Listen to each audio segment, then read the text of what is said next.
इस मुल्क में हर उम्र के नमूने पाए जाते हैं। 2024 खत्म होने वाला है, लेकिन हमारे घरों की अम्मियाँ दादियाँ अपने ट्रॉमेटाइज मैसेज से निकलने को तैयार ही नहीं।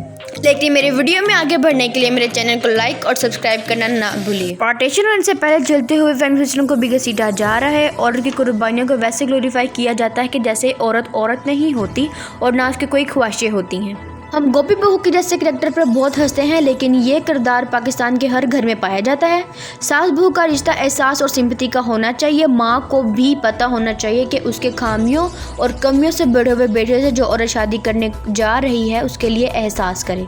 पर यहाँ हाल ये है, आने वाली बहू सास के लिए एक कॉम्पिटिशन हो जाती है, ऐसा जैसे कि दो सौंतने आपस में लड़ रही हूँ।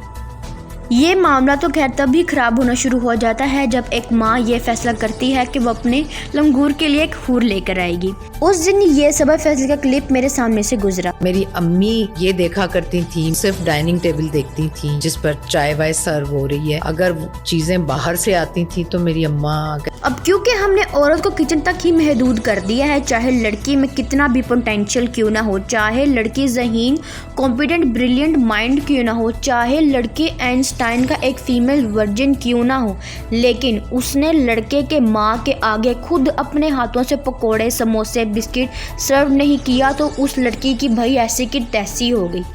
तो क्या मतलब हमने तुम्हारे ब्रिलियंट माइंड का अचार डालना है कि जब तुम हमारे ठूसने के लिए खुद शामी कबाब तल ना सके? तुम चाहे डिग्रियों के पहाड़ लगा लो, उन डिग्रियों को आग लगा दो, उन पर तुमने सिर्फ आलू गोश्त ही बनवाने हैं तुमसे। में शामी कबाब बनाकर सर्व ना कर सके। ये लोग चाहते हैं कि लड़की वाले इनको अपने हाथों से लजामत बनाकर खिलाएं, फिर पहले माँ आएगी, फिर वो खा ठूस के जाएगी, फिर अगले हफ्ते उनके साथ उनके वाला साहब आएंगे, फिर वो खा ठूस कर जाएंगे, फिर अपनी बेटियों के साथ आएंगी, फिर अपने 6 बच्चों के साथ आएंगी, फिर वो खा ठूस के जाएंगी, फिर कॉल करके कहेंगे कि जी हमें लड़की समझ में नहीं आई, ये इस्तिखारी में ही इनकार आ गया। इन लोगों को चाहे क्या, मैं तो कहती हूँ उनको घर में घुसने ही देना नहीं चाहिए। मुझे तो ये तुक समझ नहीं आता कि लोग लड़कियों को उनके घर क्यों देखने जाते हैं। लड़की ने रुखसत होकर लड़के के घर ही जाना होता है। लड़की और उसके घर वाले लड़के को देखने के लिए उसके घर क्यों नहीं जाते? ये बात आप लोगों को ज़्यादा सेंसेबल नहीं लगती तुम लोगों को?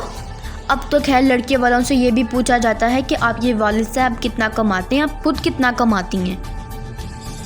फिर बहू इनको वो चाहिए जो बाहर से कमा कर लाए, अपने साथ अपना जहेज भी लेकर आए। बच्चे के पैदा होने के बाद उसके मुस्तकबिल पर गौर करने की बजाय उसके जहेज को जोड़ने की प्रायोरिटी दी जाती है। अब आप सबकी इसमें क्या राय है, आप सब मुझे कमेंट्स बॉक्स में बताएं। साथ ही साथ मेरे चैनल को लाइक और सब्सक्राइब करना और बेल आइकन को प्रेस करना ना भूलें। Thank you.